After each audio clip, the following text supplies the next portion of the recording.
हमारे चैनल में आपका स्वागत है।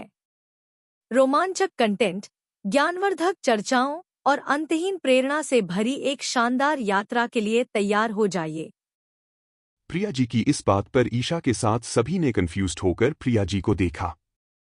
अमृता जी ने पूछा, जी, आप ऐसा क्यों कह रही हैं? अमृता ईशा की मॉम थी। अनिरुद्ध जी ने पूछा, हाँ भाभी, क्या हुआ? नेहा क्यों नहीं आएगी? प्रिया जी ने सभी को देखा और बोली, नेहा और पिताजी दोनों रुद्र के रूम में हैं।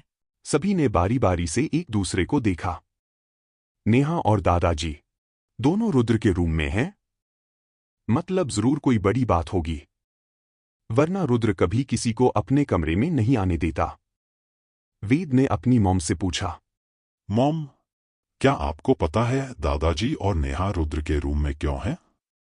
जहां तक हमें पता है, बिना किसी जरूरी काम के रुद्र कभी किसी को अपने रूम में नहीं आने देता, और इतनी सुबह तो बिल्कुल भी नहीं। रुद्र ने नेहा को अपने रूम में बुलाया था। दादाजी भी बाद में रुद्र के रूम में गए थे। ये सुन सभी सोच में पड़ गए, क्योंकि सभी जानते थे रुद्र बिना वजह किसी से बात भी नहीं करता।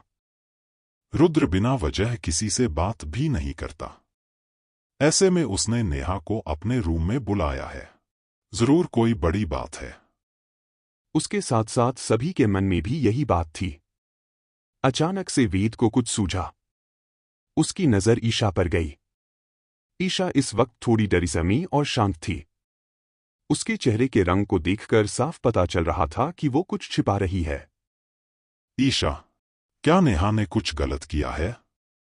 गलत नहीं भाई, ऐसा कुछ नहीं है। रुद्र भाई ने जरूर नेहा को किसी और वजह से बुलाया होगा, और दादाजी भी तो गए हैं। अगर कोई बड़ी बात हुई तो दादाजी संभाल लेंगे। अपनी बात कहते ही उसने नजरें झुका ली। सोचने लगी, रुद्र भाई ने नेहा को क्यों बुलाया होगा? कहीं उन्हें डिजाइन के बारे में पता तो नहीं चल गया? नहीं, ऐसे कैसे हो सकता है? जरूर कोई और बात होगी, लेकिन क्या? ईशा ने परेशान होते हुए सीढ़ियों की तरफ देखा। वहां मौजूद सभी की नजर सीढ़ियों पर थी। कुछ मिनट बीतने के बाद कार्तिक जी धीरे से उठते हुए बोले, तुम सब ब्रेकफास्ट कर लो, मैं अभी थोड़ी देर में आता हूँ। ये बोल कार्तिक जी वहां से जाने लगे। आप कहाँ जा रहे हैं? रुद्र के रूम में। इतना बोलकर वो आगे बढ़ गए। प्रिया जी परेशान होते हुए बोली, ये फिर रुद्र के रूम में जा रहे हैं। कहीं रुद्र इन्हें वहां देखकर नाराज न हो जाए।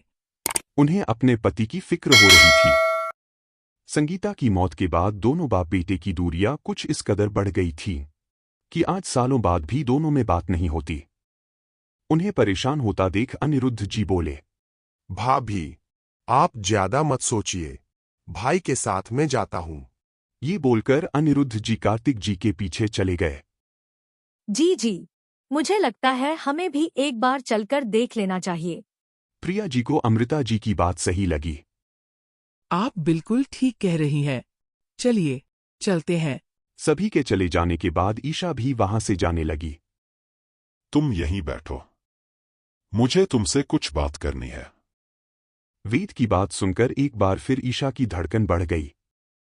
उसने झिझकते हुए वेद से पूछा, भाई, आपको क्या बात करनी है? वेद ने अपनी चेयर उसकी तरफ टर्न करने के बाद बोला, तुम दोनों ने मिलकर इस बार क्या गड़बड़ की है? ईशा ने बनावटी हंसी हंसते हुए बोली, भाई, आप कुछ ज्यादा ही सोच रहे हैं। मैंने कहा ना, हमने कुछ नहीं किया है। हमने कुछ गलत नहीं किया। वेद ने स्ट्रिक्टली बोला। ईशा, मैं तुम दोनों को अच्छे से जानता हूं, इसलिए मुझसे झूठ बोलने की कोशिश मत करो। सच सच बताओ, क्या हुआ है? रुद्र के रूम में। विक्रांत ने जो बताया उसे सुनने के बाद नेहा के साथ राम प्रसाद जी और तान्या भी हैरान हो गए, क्योंकि अगर ये बात सामने आई तो नेहा के साथ राजवंश फैमिली भी मीडिया की हेडलाइंस में आ जाएगी। कुछ समय सोचने के बाद राम प्रसाद जी बोले, अगर रुद्र को इस बारे में पता है तो जरूर उसने इसका सल्यूशन भी सोच लिया होगा। उनकी बात सुनकर विक्रांत ने कहा, सर, इस केस को चिंटू हैंडल कर रहा था, वो भी सिर्फ इसलिए क्योंकि इस केस में तान्या हर्ट हो सकती थी। पर जब से उसे पता चला है, उसने इन सब से किनारा कर लिया है। विक्रांत की बात सुनकर राम प्रसाद जी ने जलती नजरों से तान्या को देखा। वो जानते थे, रुद्र से जुड़ा कोई भी शख्स राजवंश फैमिली को पसंद नहीं करता था, और इसकी वजह थी उनके सामने बैठी लड़की। नेहा ने भोलेपन से पूछा, दादाजी, आपने क्या सोचा? हमें क्या करना चाहिए? अपनी पोती की हालत देख राम प्रसाद जी को नेहा के लिए बुरा फील हुआ। कहीं न कहीं वो भी इन सब के लिए तान्या को दोषी समझ रहे थे, बस बोल नहीं पा रहे थे क्योंकि तान्या के सपोर्ट में रुद्र था। नेहा को तसल्ली देते हुए राम प्रसाद जी ने कहा, डोंट वरी, ये कोई बड़ा मैटर नहीं है। हमें बस सोनिया मल्होत्रा से बात करने की जरूरत है। मगर कहीं न कहीं वो खुद भी अपनी कही बात को लेकर श्योर नहीं थे। सोनिया मल्होत्रा कोई छोटी मोटी हस्ती नहीं थी, वो इंडिया के टॉप 5 डिजाइनर्स में शुमार थी। इसके साथ ही वो एक बेहद जिद्दी और घमंडी लड़की थी। उससे डील करना सबके बस की बात नहीं थी। इसके साथ ही वो राजवंश की राइवल कंपनी से जुड़ी हुई थी। अगर ऐसे में कुछ भी गड़बड़ हुई या फिर उसने उनकी बात मानने से इनकार कर दिया, तो इसका फायदा राजवंश कंपनी की राइवल कंपनीज को होगा। रुद्र वापस रूम में आकर सोफा पर बैठ गया और बोला, तो दादाजी, आपने क्या करने का सोचा है? नेहा तुम्हारी बहन है। तुम्हें नहीं लगता अब तक तुम्हें इस प्रॉब्लम को जड़ से उखाड़ फेंकना चाहिए था? रुद्र मुस्कुराते हुए बोला, मुझे जो करना चाहिए था वो मैं कर चुका हूं, इसलिए मुझे कुछ कहने की बजाय आप खुद क्यों नहीं इसका सल्यूशन ढूंढ लेते? इसका मतलब तुम इन सब से पीछा छुड़ा रहे हो। आपको जो समझना है समझ लीजिए, कोई दिक्कत नहीं। राम प्रसाद जी ने तान्या पर उंगली उठाते हुए बोले, मत भूलो, इन सब में अकेले नेहा की गलती नहीं है। ये लड़की भी इन सब में बराबर की हिस्सेदार है। लेकिन तुम्हारी अकल पर तो पत्थर पड़े हैं, क्योंकि तुम्हें इस लड़की की गलतियां दिखाई नहीं देती, या फिर तुम देखना ही नहीं चाहते।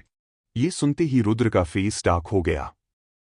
वो गुस्से में दांत पीसते हुए बोला, मिस्टर राम प्रसाद राजवंशी, कुछ भी कहने से पहले 10 बार सोच लीजिए। कहीं ऐसा न हो आपको अपने कहे शब्दों के लिए पछताना पड़े। इतना बोल रुद्र ने नेहा की तरफ रुख किया। और मैंने तुम्हें पहले भी कई बार वार्न किया था, लेकिन तुम्हें दूसरों की बात न मानने की आदत पड़ गई है। कभी सोचा है तुमने उस लड़की के साथ उस रात जो हुआ वो कितना गलत था? पर शायद इस घर के सभी लोग अपने आगे किसी को कुछ समझते ही नहीं। राम प्रसाद जी जोर से चिल्लाए, रुद्र, आप भी चुप रहिए, क्योंकि इन सब की जिम्मेदार कहीं न कहीं आप भी है। तभी कमरे के बाहर जैसे ही कार्तिक जी और अनिरुद्ध जी के कानों में राम प्रसाद जी के चिल्लाने की आवाज पड़ी, वो लोग दरवाजे पर जोर जोर से नॉक करने लगे। डैड, ठीक है, दरवाजा खोलिए। डैड, दरवाजा खोलो। रुद्र ये सब सुनकर और भी ज्यादा चिढ़ गया। उसने विक्रांत को डोर ओपन करने का इशारा किया। विक्रांत ने दरवाजा खोला। कार्तिक जी और अनिरुद्ध जी ने रूम में आने के लिए कदम आगे किया। तभी रुद्र ने अपनी कड़क आवाज में बोला, वहीं रुक जाइए। उसकी रौबदार आवाज सुनते ही कार्तिक जी और अनिरुद्ध जी की आगे एक भी कदम बढ़ाने की हिम्मत नहीं हुई। रुद्र ने नेहा को देखते हुए बोला, ये प्रॉब्लम तुम्हारी गलतियों की वजह से स्टार्ट हुई है, अब इसे सॉल्व भी तुम ही करोगी। और याद रहे, इन सब में कहीं भी तान्या का नाम नहीं आना चाहिए। Got it? राजवंश फैमिली की बेटी होना मतलब जो चाहिए वो पलक झपकते ही मिल जाना। नेहा को बचपन से ही वो हर एक चीज मिली जो उसने चाही। उसका असर ये हुआ कि आज नेहा इतनी ज्यादा बिगड़ गई थी कि उसे अपनी गलतियों का एहसास ही नहीं था। एक भाई होने के नाते रुद्र बस इतना चाहता था कि उसे अपनी गलती का एहसास हो, और ये तभी होगा जब वो खुद अपनी गलतियों को समझेगी और उन्हें सुधारेगी।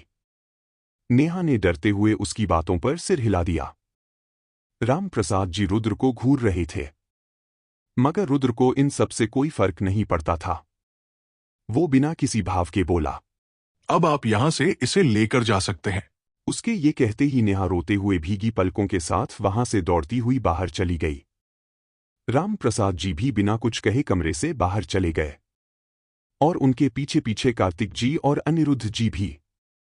सबके चले जाने के बाद रुद्र ने विक्रांत से बोला, नेहा पर नजर रखो। ओके सर, कहकर विक्रांत भी कमरे से बाहर चला गया। रुद्र ने अपने बगल में बैठी तान्या को देखा, जो न जाने कब से सिर झुकाए बैठी थी।